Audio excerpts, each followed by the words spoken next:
to Best in Faction. The next generation. The podcast where I got that dog in me. I'm Tyler. I'm Nick. And I'm Lucas. And we are back for a very big episode number with some very normal episode content. It is episode 50, 50, better known as L in the Roman Empire, which we think about every day because that's what we joke about on the internet in 2023. Go ask your kids if you don't know what I'm talking about. But today is the day of all days because we are back with some 10th edition content covering Warhammer 40k. We've been to a couple of tournaments. We had a whole charity hammer that happened recently. We've got a new Nids Codex that I'm playing with. We got a new balance patch that we've all been playing with. A whole lot is going on, and we're going to try to cover sort of a lot of things in one episode here without necessarily some of the depth that we would have loved to have to cover all of them. It's been a busy season. Upcoming events are going to get a little bit more of that super deep dive stuff, so look forward to that in the future. But before we jump into any of that, or whatever else might be going on in the wild world of Warhammer, I got to check in with my boys. How we doing today, Lucas? Long time no see, man. Yeah, doing pretty well. Doing okay. There's been a lot of 40k happening since our last episode, which several weeks ago now at this point. But yeah, we went to Charity Hammer, we went to Harbor Heresy up at Jason Bird's in Hoquiam. And then yesterday, Nick and I went to a little RTT out in Hillsborough, which is really fun. So, yeah, just a lot of 40k going on. Really enjoying the new balance patch. There's a lot of stuff that's feels viable now. And there's not a lot that feels not viable, which is cool. The number of armies that at the tippy top and at the bottom of the barrel have both been reduced in some capacity, which feels great. So yeah, just enjoying. There's a lot of vehicles. There's a lot of infantry all over the place. There's a lot of different styles going on. There's a lot of mechanized infantry in our meta right now, which is really cool. That's one of my favorite archetypes to have to play against because it's just so many puzzles to solve. So yeah, I think the meta right now is really fun and diverse. There might be some stuff that's still a little bit too strong, but not in any super meaningful way. So yeah, just been really enjoying 40k lately. Speaking of mechanized infantry, Tyler pointed out the other day that we have despite Skylar, myself, and him having absolute tons of 40k models, we didn't own a single Rhino in the entire house. So I've got some recasted Rhinos that I'm putting together as we do our show. So yeah, just going to be building as we talk today. We don't have any Loyalist Rhinos. We have World Leader Rhinos. I don't count those as actual models, my good sir. Okay, as we were talking about a second ago, they're a little small for tournament play. Interesting. So yeah, just been really enjoying 40k lately and having a great time. How are you, Nick? I'm doing great, dude. It has been as Tyler mentioned, wild whirl of events this past few weeks here. When Votann got buffed, I was very excited to try them out. And was very happy to find out the army was incredibly fun to play. Unfortunately, the Einhir Hearthguard, which I feel are pretty mandatory these days, that have been out of stock for since the book came out. I was unable to find some, and I was disappointed that I probably wouldn't be able to play them at a GT. But a week before our GT Harbor Heresy, I found 20 online somewhere and acquired them and built and painted those furiously the week leading up to Harbor. So yeah, I had a ton of fun preparing that army. I had a ton of fun. Honestly, I've been trying to up my hobby game a little bit here too. So learning how to brush paint a little bit better has been a ton of fun. And yeah, I'm just having a great time playing the game, hobbying the game. It's fun. 40k is fun again. So I'm excited. How about you, Tyler? How are you doing? I am also doing utterly fantastic in the world of Warhammer right now. This new Nids Codex is a ton of fun. GSC are still a bunch of fun. And like you, I have an utter mountain of hobby to get through right now. Getting an entire range refresh in Nids has been a ton of fun because there's so many new kits that I had to buy and build and now paint. And whew, there's a lot to get done. In some ways, this new Nid stuff is a return to form, and in some ways it's something totally new, and I am just having so much fun with it. And I couldn't agree more with Lucas that it seems like the meta is wide open right now. There is not a faction that I am entirely unconcerned about facing, and there is not a faction that I feel completely hopeless in facing with either of the armies that I'm playing right now. So I'm very excited to see where things settle eventually, but it's gonna be an eventually. I don't know if we have the top standings from the events from this weekend just yet. It's Sunday afternoon right now for those of y'all listening to the pod feed. But it's looking like a pretty diverse setup out there, and I'm very excited to play some more events in the next couple weeks. Sweet. Well, glad to hear that everyone's doing well. Let's jump into a couple different topics today. We got some slides because we're feeling fancy. We've entitled this episode 50, Off to the Races, because up until now, 10th edition had felt very WTC oriented for us because we were excited about that. And then things sort of stalled for a minute there as we kind of just waited for the game to get better and played some games and messed around a little bit. But with this latest balanced data slate, the starting gun has gone off, and we are off to the races, full speed ahead on 40K. Because as we'll talk about in some of these events and whatnot, the game is in a much better place than it was a couple weeks ago, and we're all very excited about that. So, starting off, what have we been up to lately, Nick? All right. So we have been up to a few things. Lucas and Tyler have been up to Charity Hammer. That was a large event that I'm going to have them talk about 2 weeks ago at this point. I unfortunately was not able to attend because I was sick that weekend, but I heard that it was a ton of fun. We've also went to Harbor Heresy last weekend, which was a 5-round GT up in Hoquiam. Kind of put this in as a goofy one. We all met up together with a bunch of friends the other night, played a sick board game. Good refresher from 40K from time to time. Sick board game called Spirit Island, which you should check out if you love co-op games and need a little break from beating the shit out of your friends and all your practice games. And Rune and Board RTT that Lucas and I attended yesterday. So we'll be talking about the Warhammer event. So a lot of cool stuff we're going to be chatting about today. Sweet. Let's get right into it. But before covering any of those events, there we got a little bit of a model showcase here. I want to show off a little bit of hobby going on. We've all been painting up some pretty good looking stuff. Up first, we got myself here. This is my Death Leaper. If you don't have any Tyranid lovers in your life, then I apologize, but I'm sure if you do, every single one of them has been showing off their Death Leaper paint jobs. This model is absolutely fantastic. Bit fiddly to build. I've definitely seen some complaints going around on that, but he's absolutely worth it. Utterly incredible, and one of those model refreshes that you just kind of have to get. I mean, I've got the old one actually just up here, and I mean, I do love him. He's a great little guy. It was an excellent model while he was relevant. But I mean, you look at this thing and you look at that thing, and like you got to get the new one. Also because the old Deathy is like 3.5 inches tall, and the new one is like 6.5 inches tall. People are going to get pretty complaining if you're using the don't use the old one at a tournament. Thanks. Yeah. Also, that being said, this model is absolutely sick. A lot of the new Tyranids are cool, but like this is definitely one of my favorite ones because it simultaneously makes him look flimsy and frail and kind of like a creepy old wizened thing, but also like really lethal and scary, which is I feel like exactly what the lictors are supposed to be like.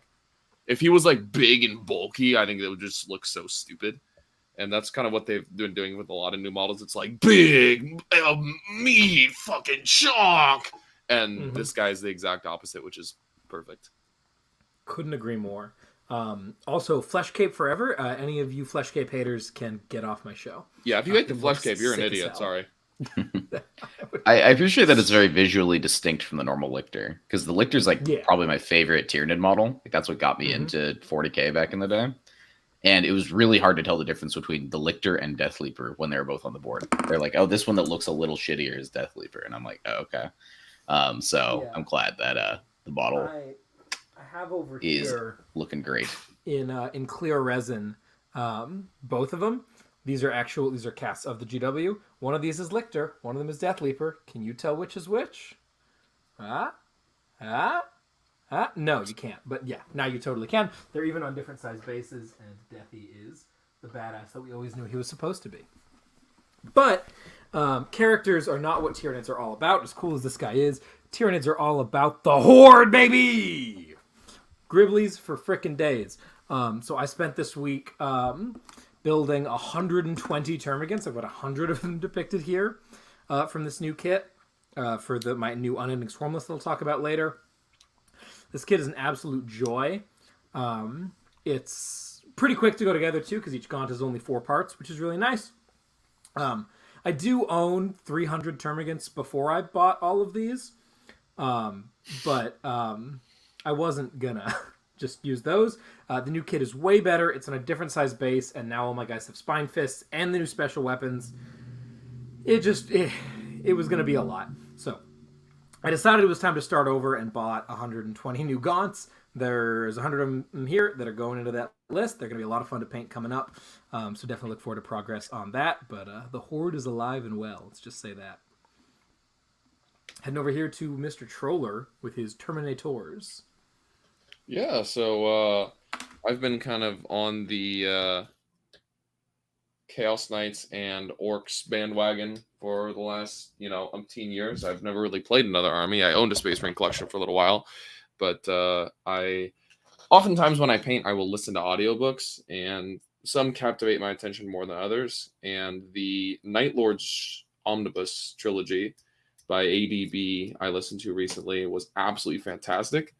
And a lot of the characters in there were just so cool, and it really breathed a lot of life into a legion that I didn't really know at all. And I'm like, the Night Lords are so sick. I need to own my own Night Lords collection now. So kind of that thought sprung into my head at the same time that I kind of inherited a cheap Abaddon from someone else. So I converted up that Abaddon a little bit and painted him up in a Night Lord scheme, and now I've been working on 10 Atramentar, which are what the Night Lords call their Terminator veterans. So I am like 80% done with these guys now, which is super cool. If you go to the next slide, there's 2 more. But yeah, these are Abaddon's Bodyguard. Bit unfortunate that Terminators have kind of fallen out of fashion a little bit.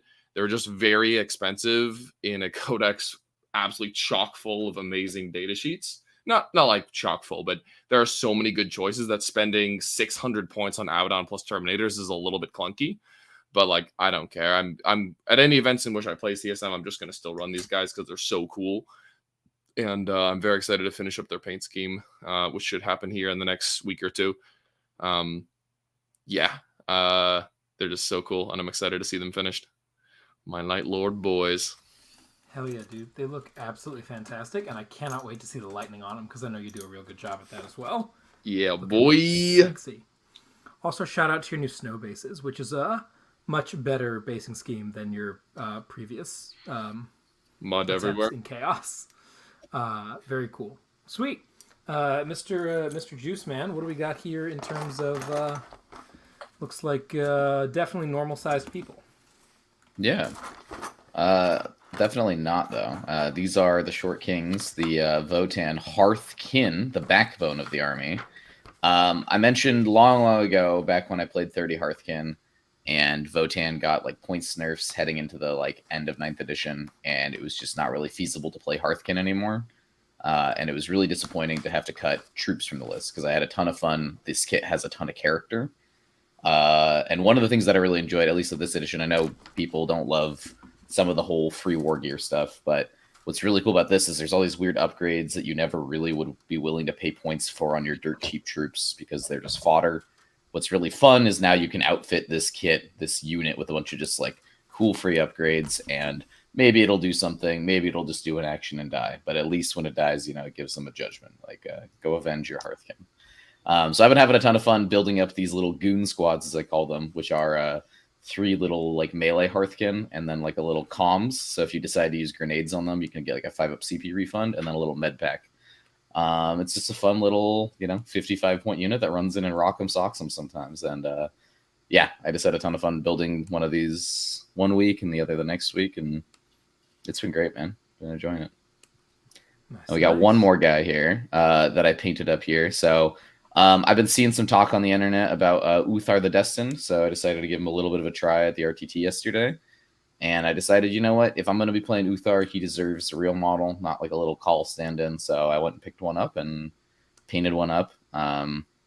Went for kind of this ashen, blackened skin, which kind of a more volcanic theme to him. So had an absolute ton of fun with that. And also, holy cow, tiny models are hard to paint details on. So yeah, that was that was a little bit of work, a little annoying from time to time. So yeah, but I'm happy with them. First time I've ever painted a head before gluing it to a model. So hey, hobbying complete, dude. Let's go. Very nice. Hobby game, level up. Exactly. Sweet. Well, we can jump in. We're going to go a little chronological here to the first event that transpired recently, which was Charity Hammer. Lucas, do you want to break down Charity Hammer a little bit for us? What was going on there? Yeah, so Charity Hammer was an event that happened at the Best in Tabletop Network kind of center, which is at Collins House up in Washington. So we went up there September 14th and 17th. Nick was going to come, but unfortunately fell ill the week before. Yeah, Charity Hammer is a big kind of center for a lot of the Best in Tabletop Network folks to get together, play a bunch of games, raise a bunch of money for Child's Play. And this year we absolutely knocked it out of the park and raised, I think it was like $48,000 for Child's Play, which was really wonderful. And then we also played a lot of great 40K games, which is really wonderful. We had a really cool GT, which was won by Ben Jurek from Las Vegas. And he absolutely killed it with Eldar. And trying to think. We also had a really cool team event, most of which was on stream. So if you want to watch some of that, it's on the Best in Tabletop Networks. I think it's actually the BIFPOD Twitch channel where you can go and on the it was Saturday, on the Saturday evening stream. You can kind of see our team break down lists and pairings, Lennon's team break down lists and pairings, and then we kind of do a pairing session, and then we split off for games. So if you want to watch either of those games or the kind of get a little bit of insight into the pairings process, I know there's a lot of hype on about teams right now. If you want a little bit of that insight and a little bit of that in your life, then please feel free to go check out the BIFPOD Twitch channel, which is really cool. So yeah, great team event, great singles event. If you go to the next slide, we can look at a little bit of the details. But it was just a really great, I think it was like 72 hours of streaming in a row, and just was an absolute blast. So someone put in some meta takeaways here. Eldar won the GT. I think it was pre-slate, post-slate? No, it was post-slate, yeah. Oh, okay. Well, Eldar won the GT. Apparently, Nids don't do a lot of damage. Lots of weaker armies that were weaker are good now. And 80 warriors is too many. Cough, Mr. Triple. I think 80 warriors is fine as long as you put your characters behind a wall, but what do I know? Yeah, we had a real good time there. I think the team event was probably, I don't know about you, Lucas, but that was probably the highlight for me. Absolutely. Was that whole process. For those of y'all who haven't been following along, we ended up drafting our teams out of the available applicants over on an episode. I don't think it was an episode of BitPod because that was like in an evening, but it's somewhere on the Best in Tabletop YouTube. You can watch that. Unfortunately, because Nick last second had to bow out due to illness, we had to have someone step into his shoes, so we reshuffled our team a little bit and had our boy Lee Steiger, or Steiger, there's Steiger, right? Let's pronounce it. Lee Steiger step in on the Chaos Knights, so we rotated Trimble over to Necrons to cover what the faction that Nick was going to play. And Lee took it like an absolute champ. We bust him immediately into Jurek's Eldar, and he got 20, but he did it with a smile, and that was fantastic. Good job, soldier. Absolutely. The pairings was super interesting. It was a lot of fun. I think we did a pretty dang good job into Lennon. I was very happy with the results that we got, and that translated pretty well into the results. And now that it's not happening live, it won't make quite as much sense as it did live. But because of we wanted to get 6 of the 8 games on stream, or 5 of the 8, whatever it was, a bunch of the games on stream, they were played staggered, not all at the same time. And Lennon's team did really well for the first couple games, and it looked like they were in a very, commanding position going into the last 3 games. And then we crushed all 3 of those last 3, and swung it around and ended up on the very upper end of a draw. I think we had 83 or 84 points at the end of it. It was a super fun event. I would highly recommend you go check that out. I got to show Matt Evans what GSC can do to triple Norn. Lucas got to give our boy Donald Plummer a quick CSM education. Was a ton of fun. Yeah, that was great. highly recommend you go check out those VODs. They're on this YouTube channel. They're on War Games Live on YouTube. And like Lucas said, they're on twitch.tv/BIFPOD. The OG Twitch stream is where you can find the VODs for all that. I know that there have been some issues in processing them afterwards, as there always seem to be, no matter how much we try to prevent that from happening. But a lot of that stuff should be available now, and more of it will be in the future, hopefully. So yeah, Charity Hammer. It was great. Thank you all so much if you donated. This was absolutely a smashing success only because of viewers like you. We really appreciate your contributions to this effort and this event here. It was a fantastic thing to be a part of. Sweet. The next thing we want to jump over to is our GT Harbor Heresy, which was just this past week on September 23rd and 24th in Hoquiam. Nick, you want to give us the quick rundown on what was going on with Harbor? All right. So, Harbor Heresy. It was, a small little nice GT, 32-player, 5-round GT. We were playing with the Leviathan GT mission pack, although there were some custom missions thrown in, so not quite all Leviathan GT missions. There was mostly GW tournament terrain layouts. Some were slightly modified, I believe, to try to account for certain things like on Dawn of War or Hammer and Anvil, where some of the recommended layouts are not particularly nice. But for the most part, it was basically trying to mimic what GW did over at Tacoma, which is awesome. And we had random pairings within one bracket, and it looks like battle point placings, at least in the app, but not quite for how they handed out awards and everything. So yeah, pretty similar to what we've been doing up here. Yeah, absolutely. I guess we can jump into the event review on that. Oh, yeah. This was the very final tournament that was held in Jason Bird's store. We think, actually, there's maybe a slight asterisk on that. I don't know what's going on there. I think that the shop sale didn't go through the way it was initially expected to, so we'll see what happens. But this was, in theory, supposed to be the last hurrah for the Lion Guard Gaming Store up in Hoquiam, Washington. So we brought in a bunch of people came in who hadn't been up here for a while. We had Danny McDevitt there. We had all of us there. Mitch Pelham of Best in Faction. The original generation actually came out and played a tournament, which that man has not done in a minute, so it was real exciting to see him there. And he came in fourth, as he always does. Some things never change, even if you take a couple years off of playing. Overall, like any of the bird events we've talked about in the past, it has been at this excellent location with really good access to stuff.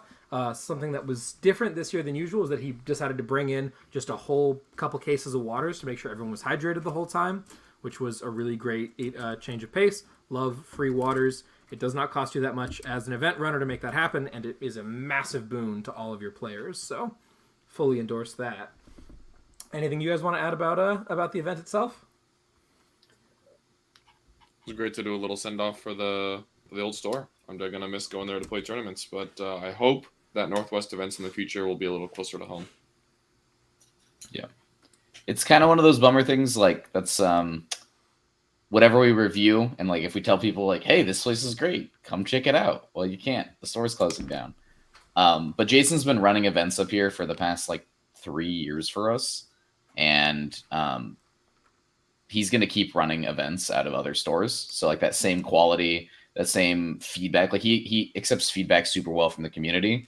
When we told him, all right, Tacoma fixed layouts were great, we need to stop playing player place, he immediately went and changed all of his terrain so he could start playing these fixed layouts, which was awesome. And I know he's been in contact with, he's been in contact with TOs in Olympia, with TOs up in Northern Washington, with TOs down here in Portland. And we're all trying to get on the same page and make very standard terrain layouts and standard tournament practice. So if you go to any tournament up here in Washington and Oregon, it's going to be very similar. You aren't just going to have random stuff. It's going to feel the same way, and I think that's super exciting. So very excited for the future. If you see any events, run with mentioning bird terrain, I would definitely highly recommend them. Couldn't agree more. Sweet. Let's jump into what everyone's really here for, which is the lists. This is, of course, in the current Q3 data slate it's set. All that stuff is in effect. And first off, I've got me up front here. I decided to stick with my GSC. My Nids are definitely not hobbied enough to bring to this event. I hadn't built any of those gaunts yet. And honestly, I wanted to see what we could do with it with the Gene Circles. We took some pretty big hits in the balanced data slate, which we definitely needed to. This army was not okay. But I'm trying basically the same stuff, just a couple cuts in order to make it work. So we got 3 Primuses, a Nexos, Biophagus with Inscrutable Cunning, a Reductus, who is the Warlord, 2 squads of 10 Acolytes with Demo Charges, 20, 20, 20, 10 Neophytes, that's 70 in total, with Seismics, Grenades, Banners, the whole kit and cadoodle. Squad of 10 Aberrants, and 2 solo Ridge Runners with Mortars and Survey Augers. So this is compared to like what I brought to War Masters. You cut Vex, you cut a squad of 20 Neos, and you cut the second Nexos, because Nexos are sure not what they used to be. And it kind of does what it says on the tin. I don't think there's anything too crazy to explain here. It's still GSC. Nick, however, has got a lot of explaining to do because everyone is very excited and curious to hear about what's going on with the new hotness on the block. Tell us about Votann, Nick. Yeah. So I've been experimenting with a few different Votann lists. The big thing that I felt myself like really attracted towards were these Sagittars, the transports that can transport like Hearthkin Warriors or Berserks. I only had really like enough time to get 4 ready. This was I was kind of waffling between like 4 or 5, but the list I settled on was with 4 Sagittars. So I'm gonna run down what we got here. So we've got a Call as our Warlord. He's got Grim Demeanor. This is an enhancement that gives his unit ignore all modifiers. It also allows his unit to reroll failed battle shocks, which is great. I have an Einhir Champ. That is like one of those like Terminator characters with a hammer, and he has Appraising Glare. This is an enhancement that allows you to pick an objective that your opponent controls in your command phase, and everyone on it counts as having 1 more token than they currently have. For those that don't know the tokens, Judgment tokens this edition, 1 token is +1 to hit army-wide against that unit. 2 tokens is +1 to wound against that unit. And the ways that your opponent gets tokens is killing your units. The massive change that happened is at the beginning of the game, the start of 10th edition, the Votann army or Votann detachment rule was you would mark 1 unit in your opponent's army and immediately give it 2 tokens. But now you get to mark 4 units in their army and give them 2 tokens. However, it is nice to just be able to, look at other objectives and hand out more tokens because making your army more efficient is good. We've got another Einhir Champ. This one here just runs around on their own with Wayfarer's Grace. It's a once per game stand back up on a 2-up at the end of phase with full wounds remaining. So it's basically like a baby Fuegan, which is very popular right now. We just got 1 squad of 10 Hearthkin, which gets split into 2 squads of 5 when they ride in the Sagittars. I did opt to run 2 squads of 5 Berserks. I basically wanted to try these out. I know some people hate them, and some people actually really like them. So we'll talk more about them when we go through the list breakdown. But the idea was they gave me some sort of early game counterpunch with their hammers, especially into units that I thought my opponent would pressure with me early by handing like the 2 tokens out to those units. We got 4 Sagittars with the missiles. We've got 2 squads of 10 Hearthguard. These are the big Terminator guys. I ran them all with Plasma and Fists. I have 1 squad of 6 Thunderkin. These are the little like exo frame guys with Grav Guns, a squad of 3 with Grav Guns, and then 2 squads of 3 bikes with like the minigun and ignores cover and stuff. So, yeah, that's the list right there. Very cool. Did anything change for Votann aside from the 3 extra judgment counters there that makes this list a little more effective? The big thing is points. They got massive points reductions. I hadn't built any Votann lists before the change, but we have a buddy, your guys' third roommate. He was playing Votann beforehand, and he was very excited because he's like, the list that I've been building on average went down like 350 points, which is a insane reduction. Some people that I saw online were like, my list went down 400, my list went down 275. So basically, they got massive points reductions. You get to have so much stuff on the board now, which for an army that's like whole gimmick was, all right, we are going to be trading units to power up our other units. Well, now you can just trade away way more stuff with the reliable, assured that you'll still have an army left around to benefit from it. So it lets you play a lot more aggressively. It lets you play the mission a lot better. Yeah. That lets you out-activate your opponent. Like, activation locking is a big thing in 10th edition. So, it's pretty Makes sense wild. to me. More stuff is more better. Sweet. Mm-hmm. And Lucas, tell us about your famous orcs list. Look at how complex and nuanced this list is, boys. I got 4 lines for you all. I got Young Stalker. He got that Melta. He got that Claw. He got that Havoc. He's got an aura of terror about him because he's just so spooky. That's my boy. That's my Warlord. That's the Sticky Objectives upgrade. Oh. The most useless upgrade ever. And then we've got 6 Brigands. They went up 10 points in the data slate. You still take 6 of them. If you take less than 6 of them, you're trolling. We've got 4 Carnivores with Havocs. Data sheet. Wah. We've got 2 Huntsmen with the top Melta gun, baby. And that's the whole list. We got 13 doggies. Roof, roof. We got 9 Melta guns total. We got 4 melee boys, the Carnivores, the Chads. And no demon allies. Because I'm a man. Was there actually a rationale in not taking demon allies here? No, the demons are way better. Basically, I didn't know if I would have them. So I don't really own any demons myself, so I have to borrow them from other people. So I didn't really know if I was going to have them available. Yeah, but I feel like cutting one dog for like 3 squads of Nurglings and a lone op is amazing. So the 14 dog list that became popular at WTC when Germany and some other teams took it. Germany, I think Sweden had it as well. Is unfortunately dead because all of the basic knights. What is happening? Sorry. All the basic knights like the Huntsman and Stalker that used to not do too much but be super cheap all went up in points. So you can't really spam them anymore. The only knight that you can actually spam is the Carnivore, and at that point, then after you've played 6 Carnivores, which is probably way too many, then you're taking 150-point Huntsmen and Stalkers, which just feels horrible. And if you're not running 6 Brigands, like I said, you're trolling. So you're basically starting with 6 Brigands and 6 Carnivores, and then you only have space for 1 more dog anyway. So 14 dogs is dead, but I think 13 is really good. I think 12 and Demons is really good. And it's just a really fun list to run because it lets you do all sorts of stuff. You can pressure, you can play defensively, you can like threat overwhelm, you can play the primary. It's just really fun.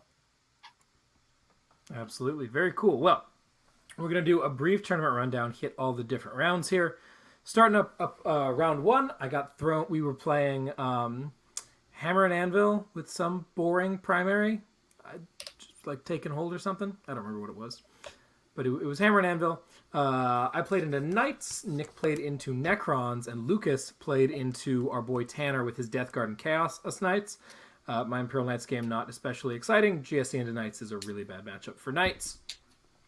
Anything exciting about your game into Necrons, Nick?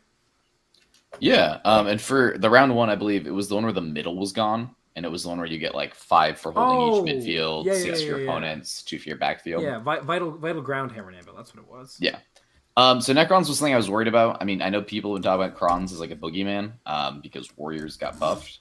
The good thing about when Warriors get buffed, though, is usually because that's the meta Necron build, you can just go find whatever weapon says Blast on it, and like, hopefully you're fine. So I thought I'd be okay because the Hearthguard, for those that don't know, are basically little mini aggressors. They have 10d6 blast grenade launchers at 401, and you can also equip them with like 30 Volkites, which is the more popular build. I have 10 plasmas, which I was like a little worried I wouldn't have enough firepower to kill like a Necron brick in one blow.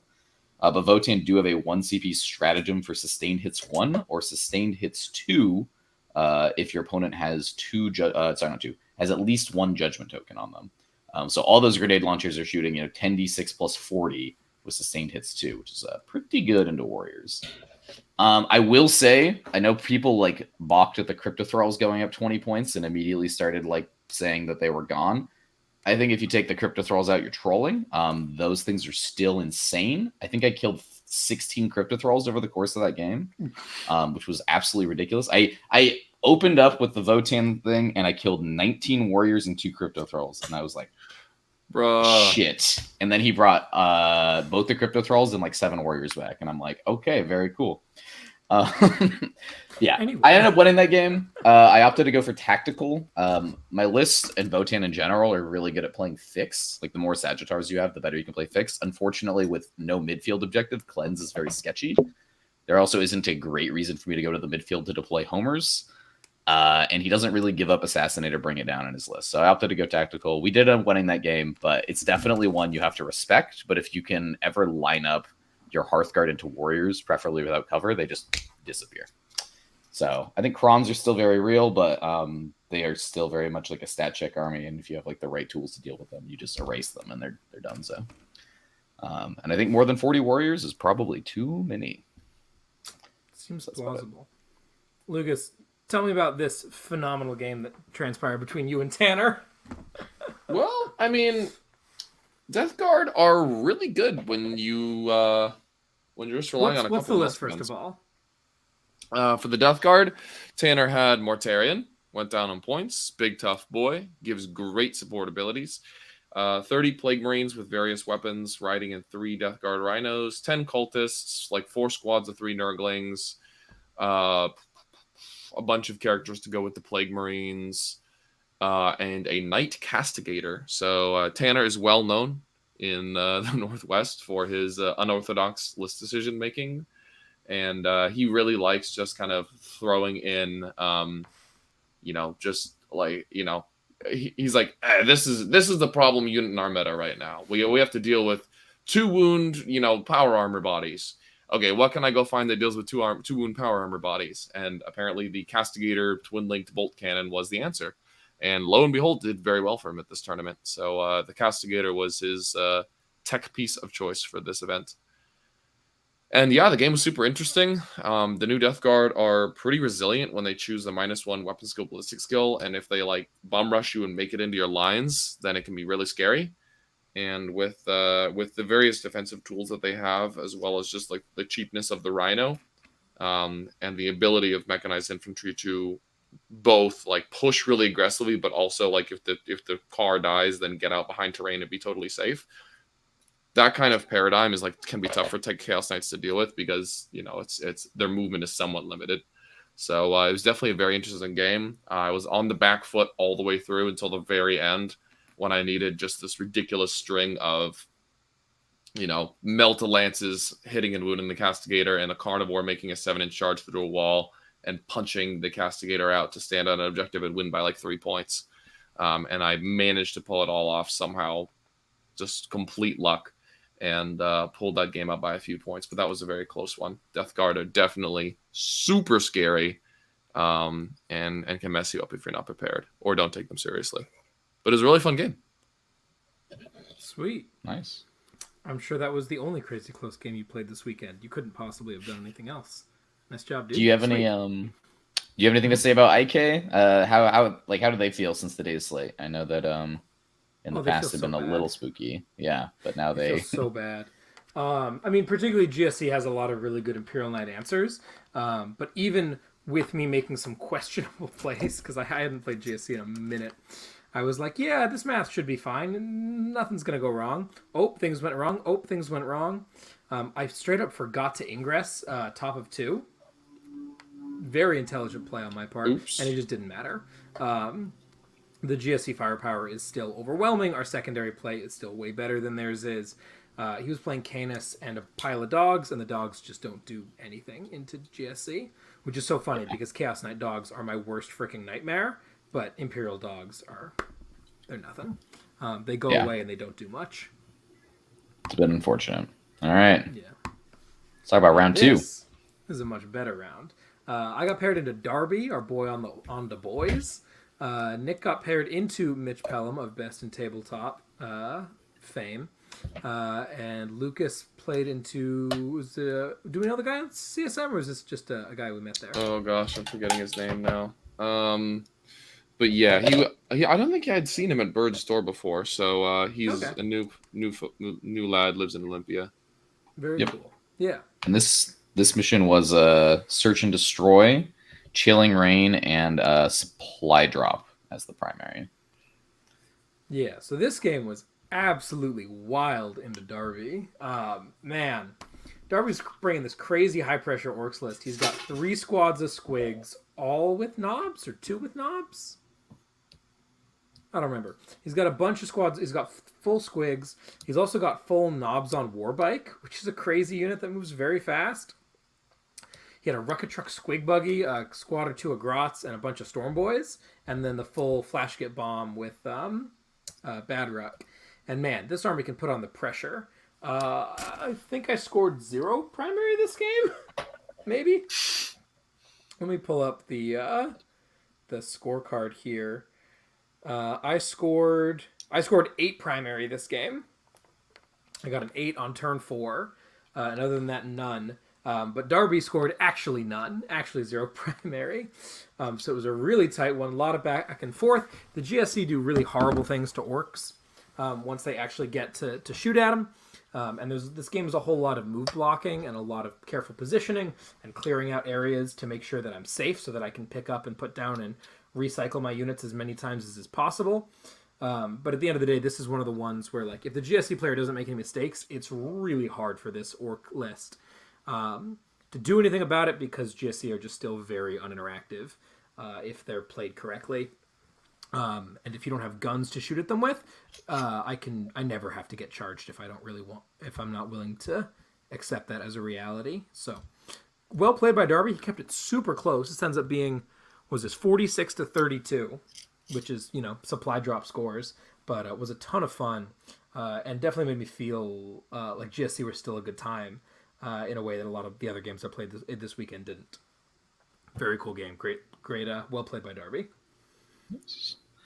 Lucas, I know that there's not really, I think, any other orc games at the tournament, so I wanted to kind of give this moment as, do you think Darby's going the right direction with orcs right now for singles, or do you think you'd try to go with something else a little bit different? I mean, he's not really abusing transports, and I think that transports are still one of the best ways orcs can play. The truck is still insane, even going up a couple points. So yeah, I personally would lay off the fast pressure run at your opponent stuff, because there's a lot of mobility in the game right now. There's a lot of people can get in your backfield, and 10 Gretchen is not enough to hold your home field.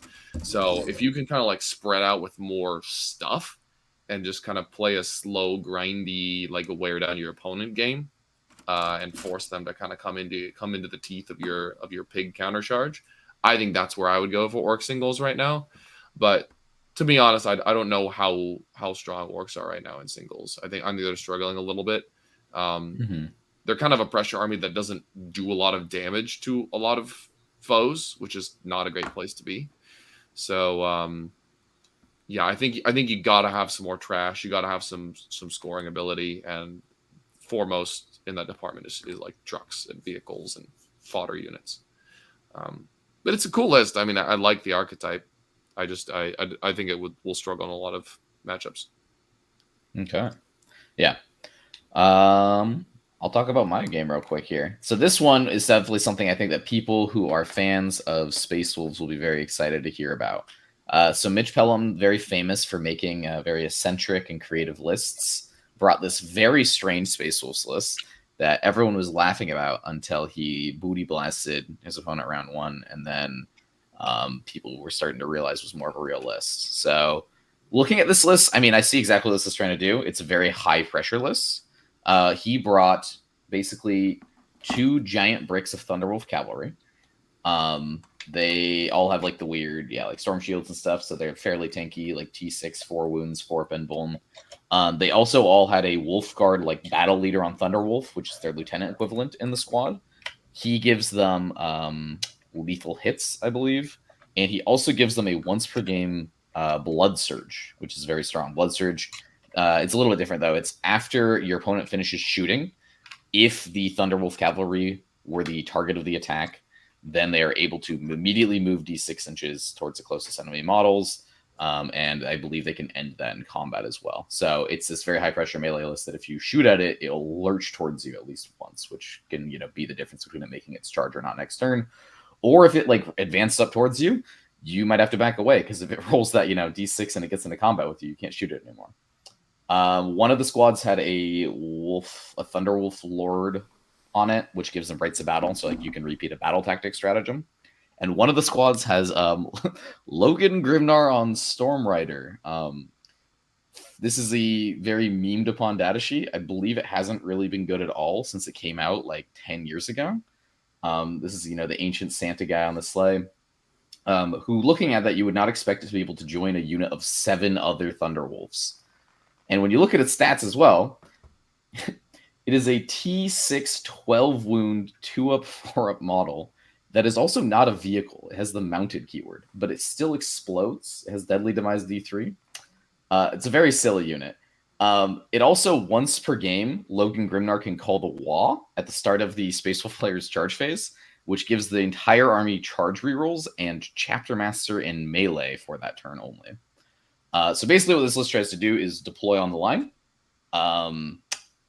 It activates, Assault Doctrine to give the entire army advance and charge. Everything blitzes at you. Logan calls the wall. The 2 units of Thunderwolf Cavalry make contact with you. Logan's unit uses the Lance bonus AP stratagem, and then the Wolf Lord on Thunderwolf repeats it because it's a battle tactic. And then there's a bunch of other stuff to back it up. He had aggressors inside of a Stormwolf. For those that don't know, the Stormwolf is the giant Viking longship that flies. It's this very goofy thing. It's a flyer you can deploy in hover mode, which lets you deploy it on the board. It still moves 20 inches, however, when it is on the board. And it gives the unit inside the ability to disembark normally and then advance and charge that turn.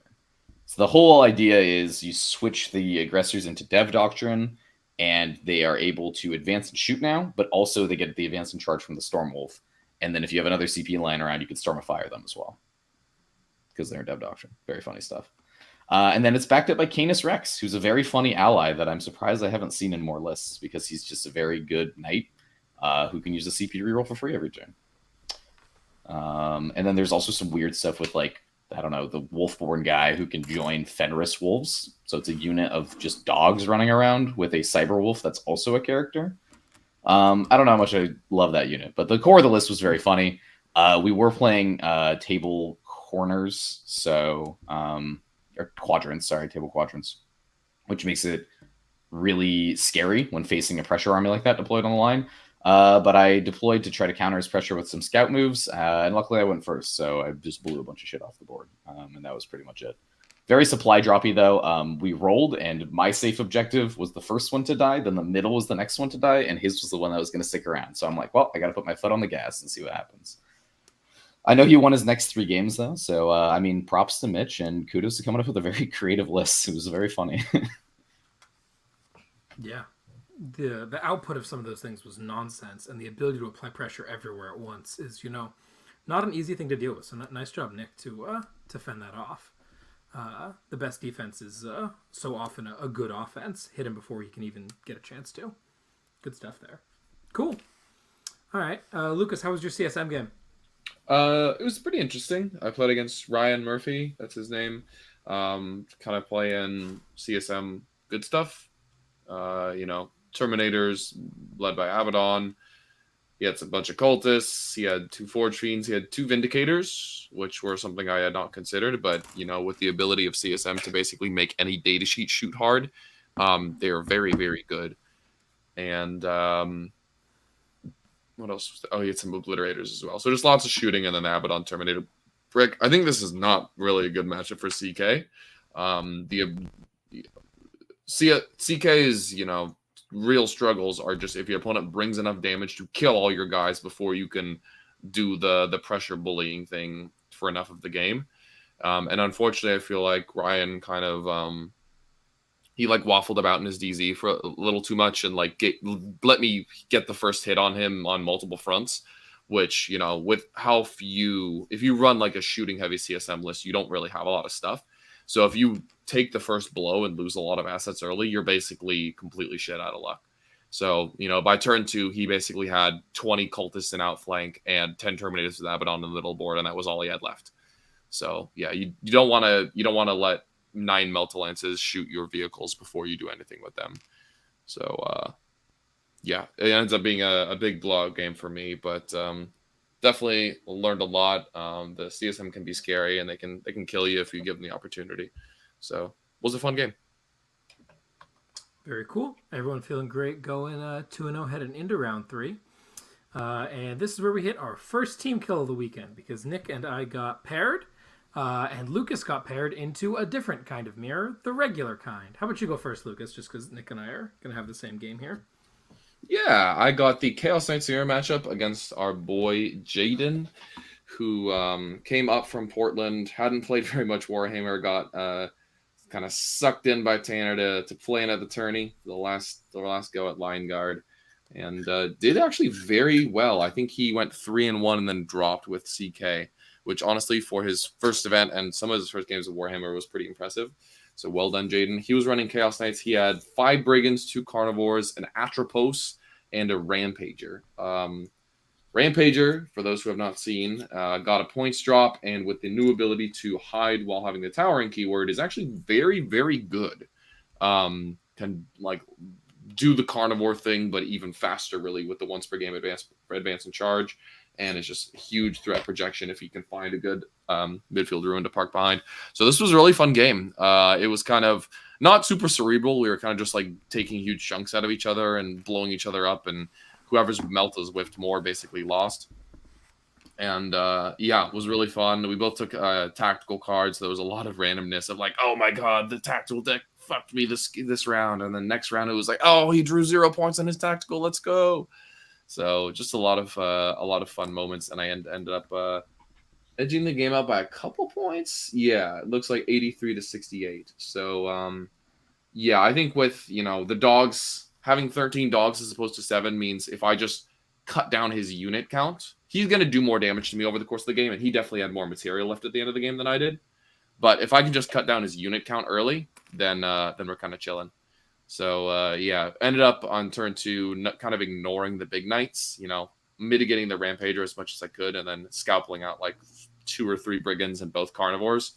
Meant that he only had like 3 or 4 activations for the rest of the game. So every time he drew like an action card or something like that, it was very tough for him. And that's something that if you find yourself struggling with like damage matchups or people bringing big models that just kill you, you can focus on their smaller units, their screening, their trash, their mission play, and leave them without the ability to actually score points. And you can oftentimes get narrow wins that way if you're having trouble with just big meat matchups.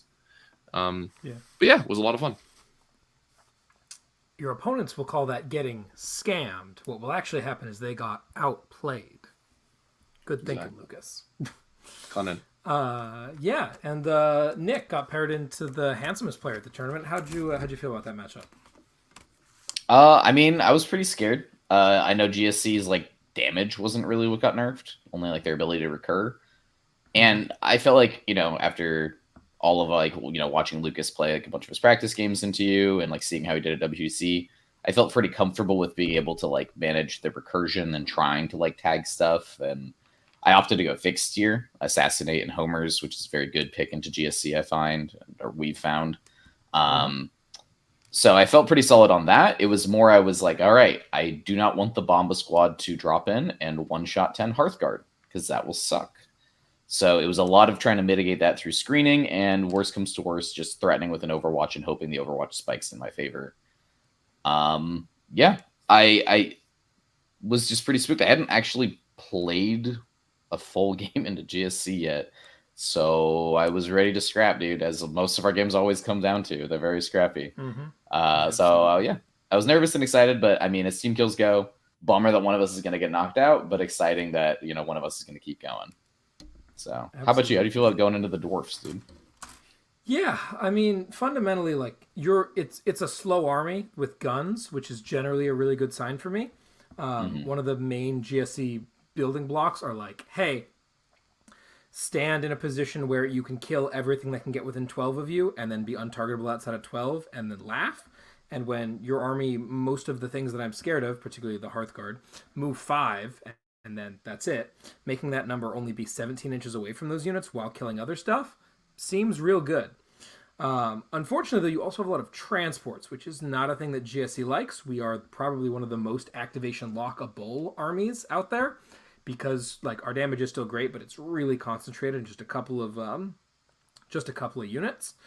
So there's not really anything to pick up the slack if you whiff anywhere, so you have to overcommit in a lot of places, which is interesting. And then you having access to a really great fixed is also definitely a concern. But it felt fine. And I feel like it was going pretty well for a hot minute there until I made it like a really crucial screening mistake and got one of those units that was supposed to be super safe. Not super safe at all. It turned into being dead, which was a bummer, and that wrapped the game pretty hard. Yeah, you don't get to make mistakes with GSC in the edition anymore. That's the downside of the loss of a lot of the recursive stuff and a lot of the points changes. You don't have any units that you can really just sort of throw away. For a while, it was great to have a 20-man neophyte unit that you can just chuck and be like, yeah, it'll be back in a minute. I don't need it to do anything in particular. I've still got so much damage, and losing that entire unit was pretty hard felt. This is also a matchup where being able to double be untargetable outside of 12 or double 3-inch deep strike would have both been really huge because your Overwatch is terrifying and your mobility is limited. So sort of got to see all of the downsides of the new GSC in place at once, and it was still a very, very tight, very could go either way game until I decided to nerf my own GSC by playing poorly, and it did not resolve super well. A big thing too is this was also the kill point, the kill one, kill more, hold one, hold more mission, which is always a tough one for GSC because they just bleed kills. Yeah. The big thing too is one of your army's big advantages is being able to be on like every objective, and doesn't matter so much on this one because unless your opponent can't knock you off of them, like, which but also they kind of can. They don't need to knock you off of them. They just need to stand on half of them, right? Yeah. If you can't deny your opponent hold more, that means they're holding at least 3 objectives, which is right? Or you couldn't get onto a second, hard. which is just not that's not real until you're tabled. So the only way to win this game for GSC is to table the Votann player, which is where we get into a lot of these situations where I have to make sure that I'm getting maximal utility and can't be quite as safe with my stuff. And then, don't make mistakes. Pro tip. I think there's also real play from Votann just bum rushing the GSC. Absolutely. Like, taking all the cars and just going into the GSC player's DZ. Especially if Votann goes first. If the GSC player goes, I'm going to reserve 1,000 points, and you're like, cool, I'm going to put 1,000 points in your backfield turn 1. Not great for GSC. So I think I'd try that in the future. This is not a matchup where you can afford to pull your aberrants off the table. Please leave them on the board. Or pull them off the table into me. I'd love that. This is why aberrants are so important, and you can't just run bomba squads. The people just run all over the board. Yeah. If you did not have aberrants on the board, I think I just would have walked right towards it. That definitely spooked me. So, good game, dude. Fun stuff. Looking forward to more, except I guess it's going to be against your Swarm because I know that you're pretty done with GSC. So GSC right now. So dude. Looking forward to more against other people. And I mean we can practice it if you want to at some point. I'm not against playing it. It's just not as much fun. Sweet. So that was round 3. So we end up with the boys undefeated outside the mirror. Seems pretty good for day 1, and we head on into day 2. Round 4, I get paired into Admech. Nick gets paired into Donaldo, our boy Donald Plummer from Aegis Games, and his Tau, who had a really good showing at Charity Hammer. He actually knocked me out of the GT. And Lucas gets paired into Chaos Knights. His Chaos Knights go into Guard. How'd the Guard feel, Lucas? It was pretty interesting. There's been a lot of talk about the Guard indirect list and how it's changed or not changed since the data slate. This guy was a Chad. I didn't run any indirect. He was just big talk. He had 2 Rogel Dorns and 4 Russes, 2 with the Exterminator autocannons and 2 with Demolishers. The Demolisher tank, by the way, if you haven't seen it, is actually genuinely really good. You would think that the one way to shut down a blast short-range tank would be to put your army in combat with it, but the Demolisher rule says that you can shoot in combat without any penalties, even at things in combat with you. So you can just blast. You can just blast away with the Demolisher cannon directly into people that are tagging you. So it makes shutting. That's just the rule on the Demolisher data sheet.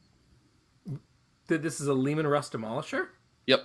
You can shoot the Demolisher cannon. I think you can shoot everything into combat, even if it has blast, and you don't take a penalty for doing so.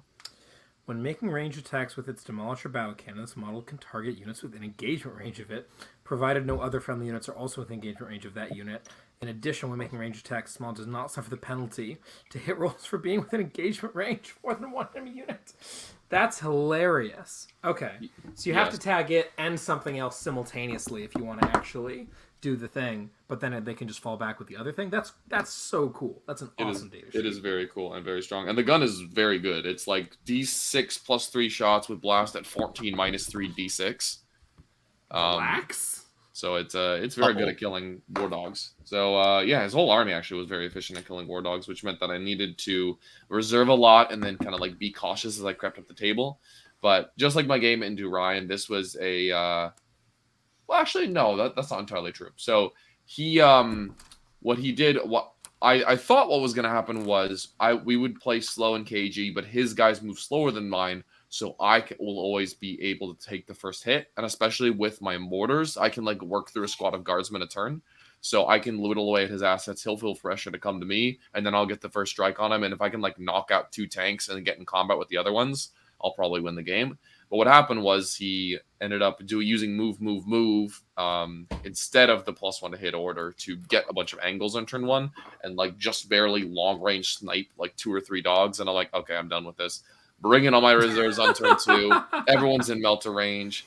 I knocked out like 3 tanks and got a Rogel Dorn down to like 2 wounds or something like that. So just like crippling damage on turn 2. And then from there, he was kind of in the hole. Guard are an interesting army in that their leadership is very low. They're a lot like Votann in that basically everything is leadership 7. So as soon as turn 3 hits, if you can like play cautiously the first turn and a half, you can wait until they start becoming battle shocked, and then once you do, they vaporize. Necrons are like this as well because they're all like leadership 6 and 7. If you can like delay the game and prolong the engagements, and then all of a sudden do a bunch of damage and zoom up close to them, they'll all shit their pants on turn 3, and then your whole army will be like exploding 5s +1 to wound against them, and they'll be -1 to hit you. So it was just super crippling because as he tried to come back on turn 3, he was like incurring all sorts of -1s to hit for shooting when he was battle shocked, and then my army just annihilated him, and he was tabled by turn 4 basically. So yeah, if you have a low leadership army, you should be very scared of Chaos Knights because their army ability now does a lot. And you have to be very judicious with where you use your auto pass, because if you use it in the wrong spot, you can be just totally shit out of luck later on in the game and miss out on a lot of points and or damage. Couldn't agree more. Battle Shock is quite the mechanic now with the auto pass change. I absolutely love it. Yep. Spicy. How'd your game into Tau go, Nick? Yeah, so this mission, we were playing Sweeping Engagement, Hidden Supplies, which is where the middle objective duplicates. And it was Priority Targets, I believe, which is the hold score at 1 for 5, 2 for 5, caps at 10, and then 5 at the end of the game for each objective you control, caps at 15. This mission is the primary, obviously, is pretty important to be standing at the end of the game.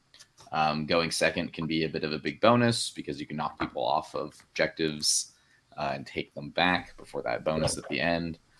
But with the extra, objective, the game gets kind of silly. I heard some people calling this the ultimate tie round, as there are quite a few ties this round, or very, very close games. So into Tau, though, I've played against Tau once prior to this tournament. And the Tau damage output is pretty obscene with crisis suits. And before, that was kind of kept in check by them not having like enough trash to play the game with, or not having enough guiding units to support their, spotters support their guiders, etc. I don't know what it's called, but yeah. The big thing now is they got a bunch of points drops and they're able to bring a bunch more trash. So I knew that I needed to play very carefully because the crisis suits basically blink at a squad of Hearthguard and they vaporize. But if I put too much off the board, then the Tau player can absolutely just try to pressure me and keep my deep strikes screened off. So I opted to put 1 squad of Hearthguard on the board to basically try to dissuade any pressure onto my objectives. and I put one squad in the sky to try to like catch him off guard with a deep strike play or a rapid ingress play or that sort of thing. So Donald did end up going first, which was a bummer for him because in this mission it meant that he had to put pressure on me early, and he didn't really do that. So by the time he realized he needed to put pressure on me, it was kind of too late, as I'd just been playing very cagey and waiting for him to make a mistake.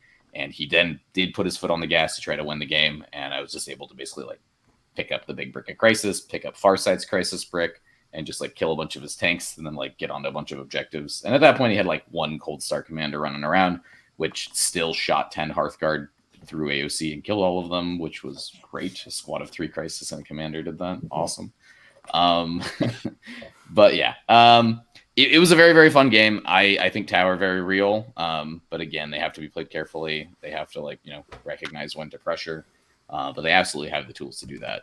And if you mess up and let them get a beat on you, they'll just vaporize you. So yeah, it was super fun. I really enjoyed that game. I really enjoyed all like the deep strike and counter deep strike and ingress, and him being able to like double move and me having to think about where do I want to try to stop him and that sort of thing. I found particularly the stand back up character was very valuable into Tau, because Tau are only active really in the shooting phase.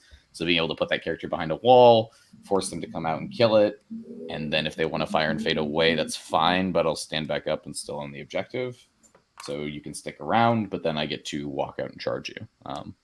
So I think that character will be a valuable piece going into, like especially if you think Tau or like a Guard are going to be very prevalent in your meta. So yeah. Very cool.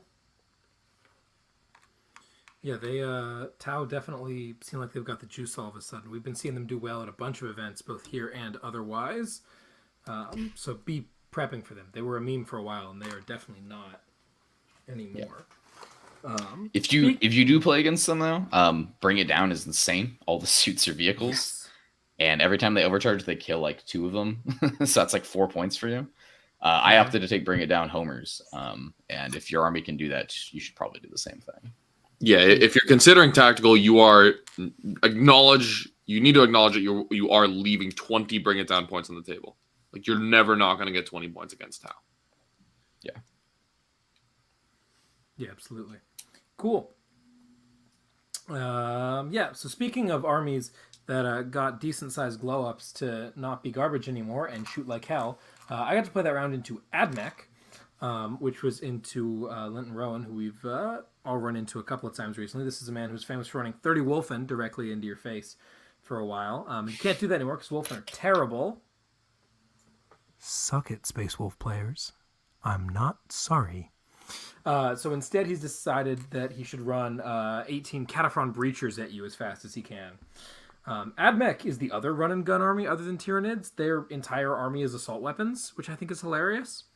As long as they choose to be in the aggressive doctrine, and Linton made it very clear that he would never even consider being in the defensive doctrine. So they just run up and shoot you, which is kind of cool, I guess. GSC are about as perfectly poised to deal with Admech as any army possibly could be. Like I said, Eden to Nick, a bunch of guns that move slowly and are easy to move block is kind of a wet dream for a Gene Stealer Cult player. So we got to do a bunch of that. But also the Breachers, despite being very large, are T7 3-wound infantry with a 3-up armor save, which is about as good of a profile as it gets for Aberrants to swing into with their anti-infantry 2+, to just bypass everything that's good about them. Other than their feel no pain, there's only 6 of them in the squad. So like as chonky as they may be, and they heal and they revive or whatever, I don't know the specifics, they all died. And it was excellent. And I won this game 100 to a lot less than 100. And it was very satisfying after losing to Nick to go, ragdoll some stupid robots. But yeah, Admech are a thing. You should know about them. Be ready for them. But I don't think they're crazy or anything like that. And that brings us to round 5, the second team kill. As Lucas and Nick have both won their semifinal games, they're going to play against each other in the finals. I'll run through my game with Tanner first so that we can save the best for last here. After Tanner got exceptionally unlucky into Lucas, he saved up all that luck and put it into the Castigator into me. I was running circles around this dude. We were having a really good time. He was not super sure how the GSC stuff works. Death Guard is theoretically not that big of an issue for me because I can move block them and keep them outside at 12 and shoot them like absolute hell. And then he launched his Castigator at an 8-inch charge onto my home field, which was fine, and he made it, which is fine. And he killed the unit, which was expected. And I was like, cool, well, now your Castigator is on my home field objective, basically behind a wall. He doesn't get to benefit from any of your Death Guard shenanigans. It's just a knight in my DZ. Allow me to throw the kitchen sink at it. I'll overkill it substantially, and then the game will be over because I've already killed all your Rhinos and most of your Plague Marines, and, like, there's nothing left on the table for you. Like, I've only got 1 or 2 units left, but 1 unit is my 10 Aberrants that are currently T-posing on your home field objective, currently burning it because it's scorched earth. Yeah, and then I threw the kitchen sink at the Castigator, and it lived on 2 wounds. So if, yeah, and then that thing ran rampant through my army, and it was tragic. So if I had a nickel for every time that I lost a game that looked very controlling to me for a minute there, because I couldn't kill a knight that was T-posing on my home field objective, and left it on 2 wounds at the end of that turn, and it ended the game also on 2 wounds. I would only have 2 nickels, which is not a lot, but it's strange that it happened twice. So, props to Tanner for making light of a good dice situation and punishing me for not committing quite hard enough, I suppose. I thought that was as hard as I could commit, but I guess I should have figured something else out. Anywho'sville, Nick and Lucas, tell us about your final round here. Yeah, so we're playing Dawn of War Scorched Earth, which is a little bit spooky. Dawn of War being a mission that's famous for shooting angles / pressure being good. And I'm playing into CK. I have not been able to practice this game yet, unfortunately. And I know Lucas, I don't think he had either with the CK into Votann, so we were kind of just both going in blind. My initial impression of it, I thought that I should probably put tokens on 4 carnivores, but like a bit ago, I'd asked advice to some other people that were practicing Votann on what they thought, and they were telling me to put tokens on some of the brigands so he could snipe them out. That wasn't super great. Absolutely should have put 4 tokens on the carnivores, because Lucas then took the 2 carnivores I didn't put tokens on and just ran those at me, and they were very annoying and difficult to kill because they didn't have +1 to wound into them. But yeah, Lucas, how was your, I guess, initial thoughts of this matchup? It was interesting. I mean, I definitely considered. I think I put like 2 knights in Deep Strike, and you had 1 unit of Hearthguard and 3 Thunderkin in reserve. So I did consider just running at you full force, especially considering going first. I didn't want the end of game primary to become a hassle for me, but I figured like you're probably going to find a way to weasel your way onto 2 objectives no matter what I do in the very end game. So I'm just going to play it slowly, assume you have a 10 at the end of the game, and hopefully I'll be able to control the midfield well enough that, you know, it's going to keep costing you resources to get homers. And when you do that, I can like slowly start bleeding your material. And then like on maybe turn 2 or 3 or something like that, I can make a play for objectives and actually start standing on them, which is more or less what I did. So yeah, I ended up taking a slower approach this game. A lot of folks think CK is just about like running as your opponent and stack checking them with really efficient data sheets. That's definitely not it. In fact, that's one of the ways you can lose yourself a lot of games with CK, is just being way too aggressive, because if you get shot a lot, you will just die. You have almost no defense at all, especially compared to Imperial Knights. Like you're just going to get shot and die if you expose yourself without a plan. So I figured playing it a little bit more cagey and trying to bleed you a few access before anything really happened was the best play, and I think that worked out pretty well. Yep. Yeah, because what I was absolutely worried about was you taking your whole army and just shoving it in front of me, and me not having enough on the board to kill you, which is why I opted to put 10 Hearthguard and 6 of the Thunderkin on the board.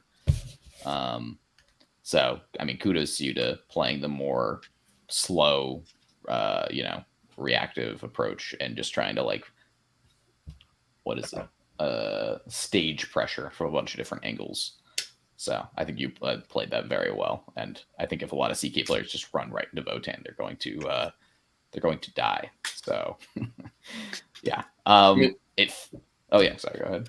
Yeah, like as we saw over the course of our game, even with, I mean, I correct me if I'm missing anything, but I think the total count for stuff I killed before you responded to me at all was I killed your 6-man Thunderkin squad, I killed 2 cars, I killed 10 Hearthkin, and I killed 5. No, did I kill 5 Berserkers? No, I killed 1 of the Berserkers and like 3 bikes. So before anything happened, I killed all of that, and I still ended the game with like 1.5 knights left.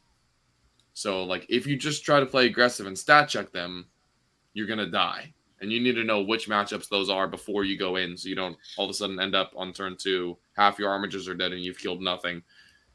You know, a 10-point primary instead of a 5 isn't a good enough consolation prize. You lose the game at that point. Yeah. And I mean, the game felt like I was getting put in the locker a bit, but it ended up being a 1-point game, 67-66. So, like you said, stat checking probably not the right answer. Yeah, you got to kind of grind them out a little bit. And the Hearthguard are a big problem. They don't really necessarily like wipe the floor with the dogs. Like the shooting can usually like just about kill a dog, especially if it's a call squad. If it's not the call squad, it really is pretty swingy. So the shooting is in it, but then when they get into melee, they can pretty much just always punch out a dog. So the damage on that unit is decent, but the big problem is it's very difficult to actually shoot them to death. Like the Meltas are super swingy. Even if you have AP2 on the chain cannons, they're taking a 2-up in cover. So you basically have no shooting that's efficient at them. You're just like flipping coins with the Melta guns. Yeah. And also like then not shooting the Melta guns into Thunderkin and bikes and Sagittars, but vaporize to the Melta guns. So that it's not the Hearthguard aren't a great Melta target. So you can't shoot chain cannons at them. You can't shoot Melta guns at them. The Carnivores punching them in melee kills like 2, maybe 3. But like again, it's super swingy. And there was many times I charged you and killed 0. So really your only tool is like Tank Shock. Which I tried to exploit as much as possible, but it can be actually really difficult to remove those guys, and shows the Dwarven resilience is quite something. Yeah, the Hearthguard being allergic to mortals is a big thing that I think a lot of people, because they're only 2 wounds apiece with no feel, no pain access. So a lot of people are going to want to look for that for an answer. Another thing that I really enjoyed, we talked about Battle Shock feeling actually impactful. And holy cow, did it feel horrifying in that game. The entire Votann army being base LD7 means that you are rolling leadership checks of 8 as soon as you lose a model or a wound on your vehicles. So there were many turns where you and I were both just like sweating as we watched my leadership roll. Because if I fail, like huge point swing in your favor. And if I succeed, then I get to, fall back, shoot and charge and mess up some dogs. So that was super cool seeing that be impactful, and also choosing when to use my once per game auto pass was a very fun decision to have to make. So yeah, I enjoyed that a lot. I was definitely hoping you didn't auto pass that squad on turn 3. Yeah, well, if I didn't, I would have lost the game. So yeah, you could have taken the risk. That would have been a well informed risk, Nick. You should have done that. I'm good, dude. So, but yeah. I like if someone burns it too early, then on turn 4, it's like, well, shit, I don't have it anymore. Yep. It's fun. So, yeah. Kudos to you, dude. Congrats on the win, and thanks for a super fun game. It was a very fun game. The Short Kings go down, and the Chaos Knights, the chosen scions of the Dark Gods, take the win, baby. Let's go. Such a Chad army. Get to kill all you people. Get off my objectives. Get to run through your walls. You think hiding is going to save you? Get the fuck out of here. Yeah, the Carnivores are sick. I think 6 is too many. 4 is the perfect number. 4 was really good. Being able to send them into 2 waves is super sick. Yeah, definitely. And it also, like, on certain deployments, your opponent can play around the positioning of 2 Carnivores, right? Like, yeah, they can just measure 14 inches. The CK have no ability to advance and do anything. 0 assault weapons, 0, like, other than the Rampagers, 0 advance and charge. So you can just measure 14 and be like, you can get me over here. But if you spread 4 Carnivores around, you can also have 1, like, shadow around in your backfield and make sure that no one goes back there to mess around with you, which was, we'll talk about the RTT in a second, but something that I definitely missed when I cut a couple Carnivores was as soon as, like, you used 1 or 2 aggressively, you got to rely on Huntsmen for melee, and they suck. So, yeah. All right. Very Well, cool. Do we have a photo here of Lucas with his funny sword? No, I we didn't find don't. it. Oh, Go Lucas, into get your funny the Best sword. in Tabletop Discord to find that. Yeah, it's a good photo. They gave him a funny sword. Anyway, and the two of y'all also went to an RTT yesterday. So sorry to finish off the event there. Lucas is in fact crowned the champion of the event. Nick ends up coming in second. Kudos to both of y'all for an event well played. And Tanner in third. Let's go, baby. Yes, indeed. Win triangle. Woo! Very nice. Boys. And that clicks us down to the next event we'll talk about, which was yesterday, this RTT that the two of y'all went. I was unfortunately at work. Nick, you want to tell us a bit about how your Votann list evolves from Harbor to this RTT, what you took from Harbor, and how that informed the changes you were making? Yeah. So like I mentioned earlier in the show, I was torn between a 4-car and a 5-car list. So I opted to bring the 5-car version to this RTT. I also opted to try a lot of stuff that people online who've been playing Votann in practice games were recommending. I just was like, all right, I tried my version of the list. I now want to see if the stuff that people like out there is good. Like, does it feel good to play with, etc. So I still have that Einherjar champ with the hammer and the appraise and glare. That's the pointed objective enhancement. I still have the call with the fist and the ignore mods enhancement. I absolutely love that unit. I have the wizard this time with the stand back up enhancement. The reason for that is because I don't have a unit to fill the 5th car. The cars can only transport the Hearthkin, the Berserks, the Grimnir, or the Iron Master. So it can't transport anyone with like the big bulky armor. I guess it could transport a call. But the idea behind the wizard was he has a 4-up invuln and he has 2 drones with 4-up invulns. So he's basically got 2 little storm shields that die before he does. He's just another little action doer. This list's main goal is to play fixed, homers, and whatever you give up, or like cleanse and homers if you don't give up anything. So he runs out, does an action, dies, comes back, maybe gets to do another action. Maybe he gets to stand on the objective, like I said, and do that annoying thing into shooting armies where they actually have to come stand on the objective to take it from me.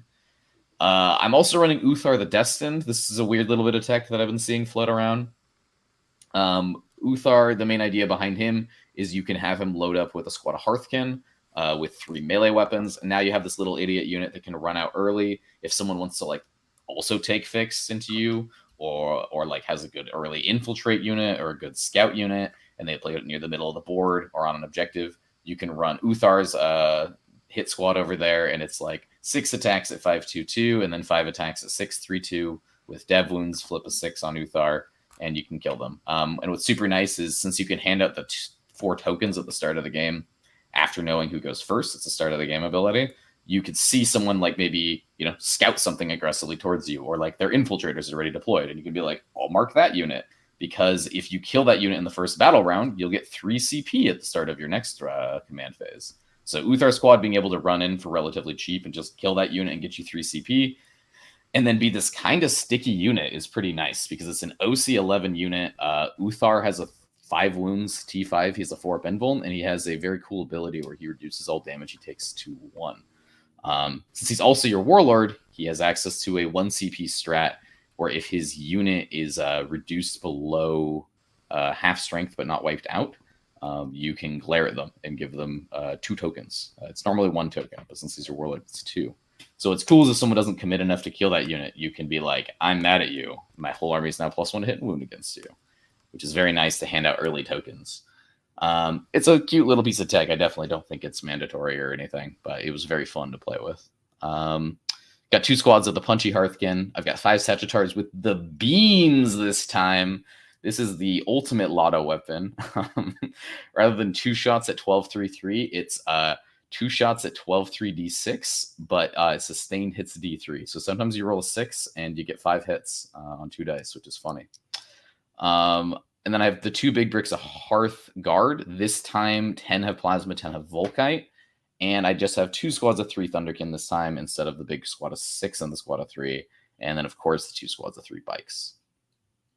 So, yeah, talked about my changes there. The Volkite, I guess, theoretically is like meant to deal with warrior bricks. Mathematically, it's supposedly the same into certain things.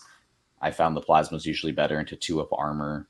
But yeah, the volume of shots in the dev wounds is nice. So yeah. How do you feel about the beams? Are you a beam gamer now? I think I'd become beam pilled, dude. The beams are pretty Let's good. go!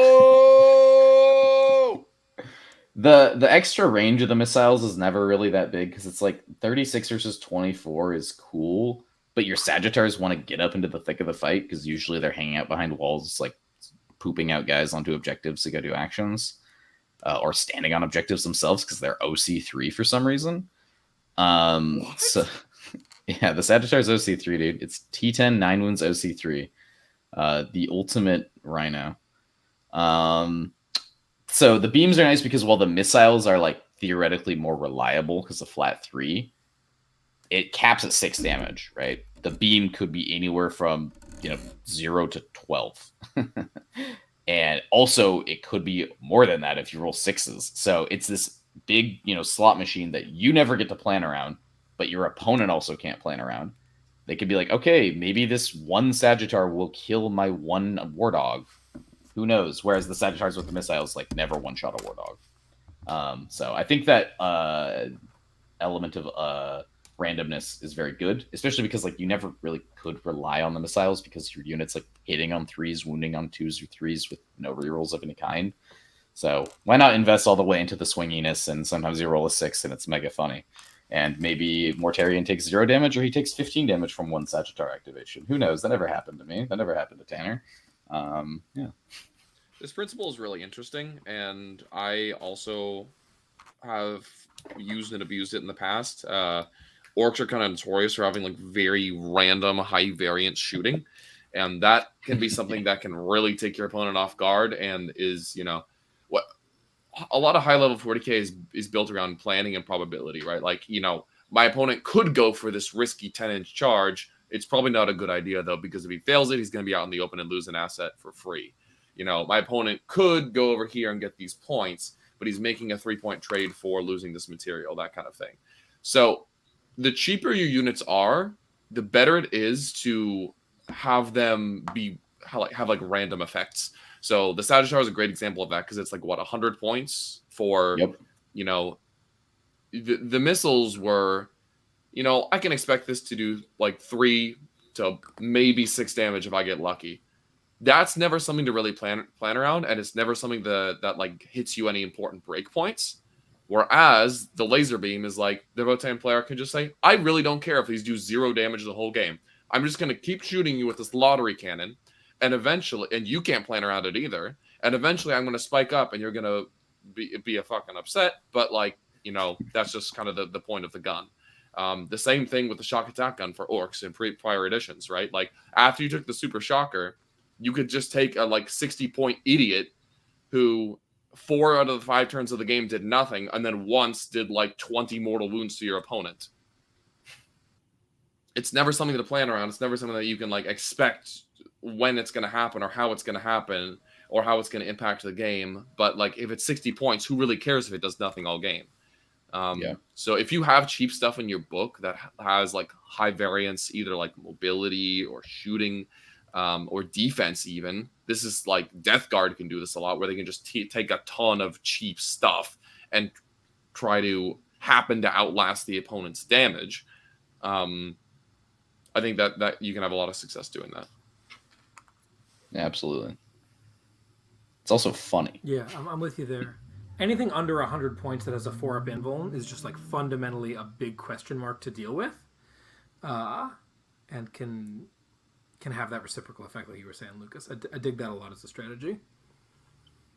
Cool. All right. Lucas, by contrast, how did you change your list here?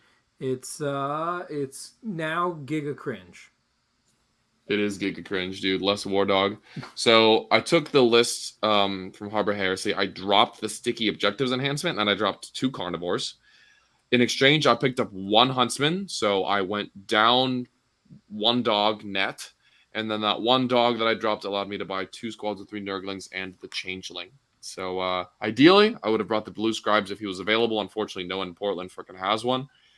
So I was was reduced to using the Changeling, who's a decent substitute. So yeah, not too much to talk about here. It's basically the same list, but with one less dog and a little bit more mission play. Yeah. Oh yeah. It's a fantastic picture. Yeah, so this is a great picture for all our listeners. You absolutely need to go find YouTube, hour 30 mark right now, and look at this picture. Here's Lucas enjoying his cold can of beans with his own can opener that he brought from home for lunch. I did not believe it when I heard it, but I did, arrive at lunch and see it with my own eyes. And it was a fabulous sight to see. So this is how he powers up in order to win all those tournaments. Crush the fools. No comment. Yeah. The beans give me infinite energy. Anyway, how'd the RTT go, guys? Beans. Yeah, it was pretty good. I went 3-0. I played Necrons round 1, Custodes round 2, and Tanner's Death Guard list. This time, the Castigator has been taken out for 3 Brigands, which were a lot more effective, in my opinion. But I did end up scraping that game out by a few points and having a pretty good control over the other ones. So Lucas and I passed like ships in the night. How did your tournament run go, Lucas? Good. Round 1, I played against Chaos Demons and a classic 6-inch Deep Strike Bellicor. That does not work, but apparently it was ruled that way for this tournament. And then I played against Necrons with Lichguard Brick, Warrior Brick, God, and 2 DDAs. God, by the way, is the correct and proper name for the Transcendent Catan with the 4 Feel No Pain. If you call him a Transcendent Catan, I will punch you in the face. He's God. Yeah, the Lichguard plus Warrior split is pretty interesting. It's kind of cool because everyone seems to think now that Lichguard are terrible and that Warriors are the new hotness. So taking one of each kind of lets the Necron player have some agency over like where they engage with each one. And because, a lot of armies are teching to deal with Warriors, and the guns you bring to deal with Warriors are not the guns you bring to deal with Lichguard. In fact, you don't really bring guns to deal with Lichguard at all, unless you're a Genestealer Cult enthusiast. So I kind of liked Sergei's split. It was a very interesting game. Or it was an interesting list, but unfortunately, he just did not have the tools to deal with War Dogs. I stood on the objectives good. And then my last round was against Votann, the other Votann player at the tournament, who had 2 Hecatons, which were very interesting. Really close game. I only won by 1 point. But yeah, good God, that army shoots so hard, especially those fucking 75-point Thunderkin, just shooting a War Dog to death every single time, man. So brutal. Anti-vehicle 2-up, baby. Yeah, absolutely terrifying for War Dogs to deal with. But it was a really fun game, and had a blast. So wait, just to clarify here, you just won back-to-back tournaments week on week by beating Votann by 1 point in the finals? Yes. What are the odds, dude? That's awesome. Got to take the Shore Kings down a peg. So there are 18 people at the event. But just 1 peg. Yes. I believe there were 3 undefeateds, but their main tiebreaker was obviously strength of schedule, and then it was like win path.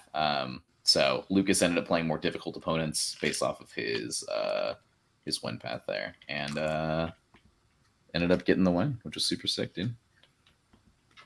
Let's that go. Tournament, by the way, if you guys are in the Portland area, Rune and Board prize support is top notch, and they have fantastic hobby products and very stocked shelves. So, highly recommend checking those out. Yeah, that's a great store. I'm also going to very quickly find the name of the GT that Matt Wood is putting on in November. I think it's called like Gongjai or Gongai Games. It says the Gongai Games.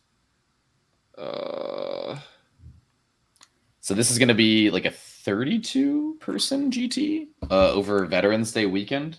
Unfortunately, I don't think Tyler or Lucas are able to attend. I'm still on the fence on if I'm able to attend because it's a nice 3-day weekend, which is pretty good vacationing now that I'm in the throes of work. But if you are able to go, Matt knows how to run a very good tight ship. He has he puts out terrain packets very early. He's very clear on how the terrain's going to be played. He plays with the WTC FAQ in effect and enforces it very well. And he's very receptive to feedback as well. So I think also too, like part of like the costs, you get like usually breakfast, and I think he said some like lunch will be provided with this one too. Yeah, it's like a $55 ticket, and that includes like pizza and donuts on both days. So like they'll take care of your What? breakfast and lunch. Yeah. And ridiculous And prize support too. yes, the prize support at all of his events is fantastic. Yeah. So yeah, it's called the Great Game at Gongai, Gongai, GT in Forest Grove on November 11th. So if you're in the Pacific Northwest area and are looking for an event in early November, please consider coming to that. It's going to be a great event. Like Nick said, unfortunately, I won't be able to be there. But yeah, hopefully you guys have a lot of fun going. Mm-hmm. I know Tanner's going to be there, so you'll get to see whatever ridiculous knight he tries to shove into his army this time. I'm sure it'll be a Atropos. Probably. Nah, dude, it's going to be an Acheron. Oh, we got to go back to the Lucas Bean picture. We do have someone in the chat requesting to see it live. There we go. Let's go. Thank you, Danny McDevitt. What's up, Danny? Of Mob Rules fame. Yeah. I think we actually have a great picture of Danny from the most recent tournament. If we want to try to throw that up at some point, but not in the slides right now, unfortunately. Actually, I think you can tune in, to see it at their Grim After Dark Monday. So, yeah, takeaways and what's next. We do have someone in the chat, McWarp, asking if we are coming up to BC for Kippers in October. Kippers Melee is a tournament up in BC that I believe is happening the same weekend as a local GT here. I think it's happening October 14th. Mm-hmm. The same weekend as Turkey Wars. So unfortunately, I don't think any of us are planning to come up to Kippers because we are going to be going to that instead, because it is only like an hour and a half from where we live. And many of us have store credit there to attend the tournament for free. It's also, we have a good buddy, Max, who at least for me, I've been playing the game competitively with him since I started, like back in 2019. And we were playing casually as well back in since 2015. And it's his last tournament before he moves out of the country. And he wants to go there. So I'll be attending Turkey Wars with him. Yeah, I wanted to come do Kippers as well, but it's just a little, it'll be more expensive to get there, it'd take longer, and I wouldn't be able to see Max. So yeah, I would rather just stay here. It sounds a lot of fun, though. I do want to come up to Canada for tournaments at some point. Kippers does sound like a great time. Hoping we'll be able to attend next year. I know there's also events in Vancouver, so we should be on the alert for those boys. Yeah, definitely. Their scene's growing very well. Cool. Very cool. Anything else people want to talk about, or are we chilling? No, I got.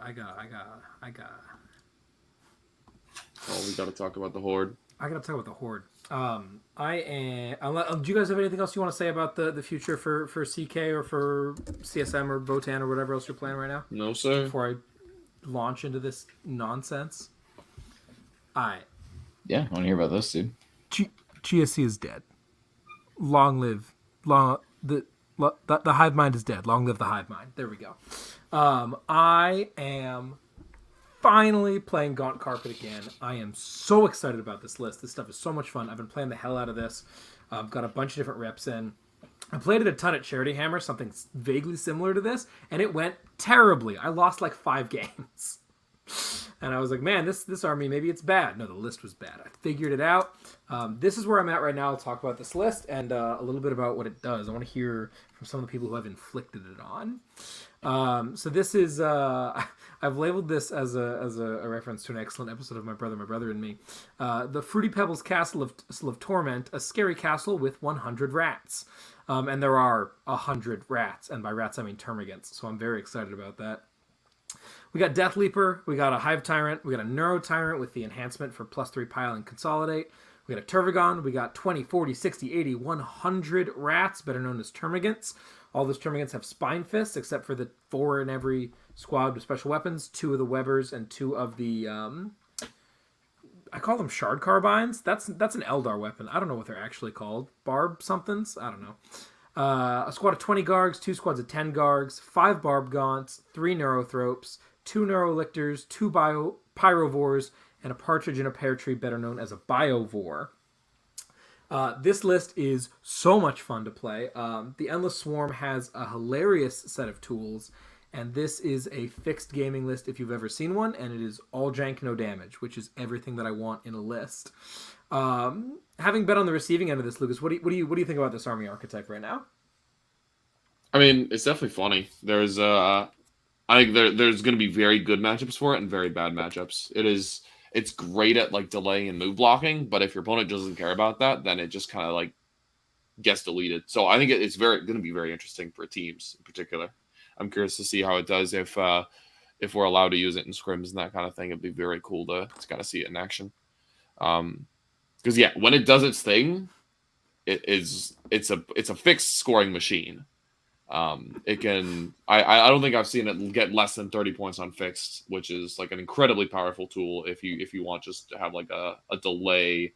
You know, if you're dealing with an opponent's army that's very, very scary and you just want to kind of get as many points as you can out of the matchup, seems like this kind of Tyranid Horde would be very good for that. But there's also like very bad matchups for it. So that kind of paradigm is oftentimes where you'll find yourself in teams. And so I'm curious to see how it does there. It's pretty cool. Yeah, I'm excited to see what those terrible matchups are because, like, what seemed like the three worst matchups to me, Chaos Knights, Orcs, Votann, I've beaten the Orcs, or CSM, and we've had very close games with the CSM, very close games with the Orcs, not so close game with the Votann, but I think there's a lot of potential for the Votann to be a problem there. I'm like, I don't think it ever gets blown out, even in really bad matchups, because of that point floor in terms of both primary from lone ops and move blocking, and also being a secondary scoring machine. So I think that there are going to be some very consistent losses. I don't think there's going to be many very big losses, except maybe the Chaos Knights. So we'll see what that's like when we get a chance to play it next week. But look forward to hearing a lot more about this archetype later, because it is all I'm playing, and it is a ton of fun. I want to explain the one combo that like you need to know about if you run into this army in the future, which is like the silly thing. You know, every army's got to have one, and for that, it's the unit of gargoyles. Lucas, you want to walk through what this unit of gargoyles does? I mean, because I know you love it so much. It's pretty straightforward. It moves 12, it auto advances 6, and it fire and invades 6. So if you deploy it on the line and go first, it will prevent your opponent from moving anywhere on turn 1, because it'll literally start the game on their deployment line. So yeah. But Lucas, don't you just shoot it a little bit and then slingshot off of it? Definitely. And then at that point, they will surge into combat with you, and you will not be able to charge. Also, if you shoot them to death, then A, they'll come back to life for 2 CP, and B, you won't get to charge anywhere. Yeah, I was talking about whittling them down, but unfortunately, they get to move D6 inches every time they lose a ball. Whittling them isn't an option. I think the best solution is being able to try to charge and kill them in one activation, basically. Which, because like, not a lot of armies can kill like 20 bodies in melee right now. It's like CSM, Orcs. Who else can kill 20 bodies in one go? Yeah, World Leaders for sure. The right Death Guard thing definitely could. Oh, absolutely. But like, why? Yeah. But now you have a squad of Plague Marines that are not in a Rhino anymore, and I'm very happy about that. Yours is when they lose models from attacks, right? Not just when you lose a model. It's whenever an enemy unit is selected to shoot. If when they're done shooting, I've lost a model. So things like the Grey Knight, like Vortex of Doom, could work against you, or grenades could work against you, that sort of thing. Totally, absolutely. Those are That's both cool. super valid strategies to try to combat it a little bit. But it's a lot of fun. But yeah, and then of course because Gargoyles fire and fade, like Lucas said, you kill the whole unit on bottom of 1, and then they come back top of 2, drop at 9, shoot, fire and fade 6, and now they're 3 inches off you again. And I can just keep doing that forever. Because I could just spend 2 CP every turn to put 20 gargoyles 3 inches off your line and watch you slowly try to work your way across the table while I run up the scoreboard. It's a lot of fun. Maybe moving after deep striking was a mistake, We'll never know. We'll never know, dude. And it still has a lot of other fun tricks and tech that I'm sure I'll get to talk about once I do some more. Let's bring this to an event. But yeah, be excited. Be very excited. This army, I was worried for a minute that I wasn't going to be able to make this army work, but I have figured out the right combo of things to make it at least playable. And it's mainly for teams, obviously, but we'll see how I think it's going to be fun in singles. So I'm looking forward to taking it to some events. Speaking of events, What have we got lined up next? I think our next big thing is Cali Cup, if I'm not mistaken. I don't know if we have anything going on. Or you guys. Nick and I are going to Turkey Wars. Yeah, Turkey Wars. We got Turkey Wars in 2 weeks, and then Cali Cup, 1, 2, 3 weeks after that. So we'll be looking forward to those. Those will be a good time. But we'll have a show next weekend, unless something terrible happens between now and then. I don't know what we're going to talk about. We'll figure something interesting, because we won't have to cover anything that's happened. It'd be fun to like deep dive the factions or lists we're playing a bit more. Totally, that'd be a lot of fun. We may do that. That sounds good. The other thing that we absolutely have to mention on today's episode. Today is October 1st. If you are listening to this and it is not yet October 14th, that means that applications to be a member of Team USA, I don't know sign language, I'm trying, US, anyway. All right. Applications to be on Team USA for WTC are open. The qualifications are one of two options. Either you're a top 100 player in the USA by ELO, check out statcheck.com, and then click on USA ELO, I don't know what the slash is, to see if you qualify via that, or there's also a sponsorship option if someone on the team is willing to vouch for you. But those are pretty limited, so I would focus on being top 100 in ELO. The application process is super simple and straightforward. It is at zero cost to you, and we would love to have y'all trying out for the team. It is the most fun that any of us have ever had in 40K, and I don't think I'm being outlandish speaking for y'all in saying that, but it's the best thing that there is in Warhammer, and applications are open to anybody who hits that criteria. So we hope to get applications from y'all on that soon. Very excited to see what that looks like going forward. Anything else we need to mention before we sign off for the day? Nope.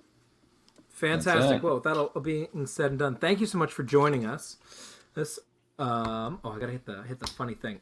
Plugs. Yeah, you can check out our merch. It's at bestintabletop.com/store. We love it when you wear those. They don't cost a lot of money. We don't make a lot of money from them. We just love seeing people wearing our stuff. If you want to keep the conversation going on Discord, you can join us over at patreon.com/bestintabletop. I believe that you can also become a YouTube member right here if you're on YouTube. But more than anything, spread the stuff around. It's more valuable to us than money. We just want people to listen to the stupid things that we say on the internet because our egos are fragile. But with that all being said and done, thank you so much for joining us. I've been Tyler. I've been Nick.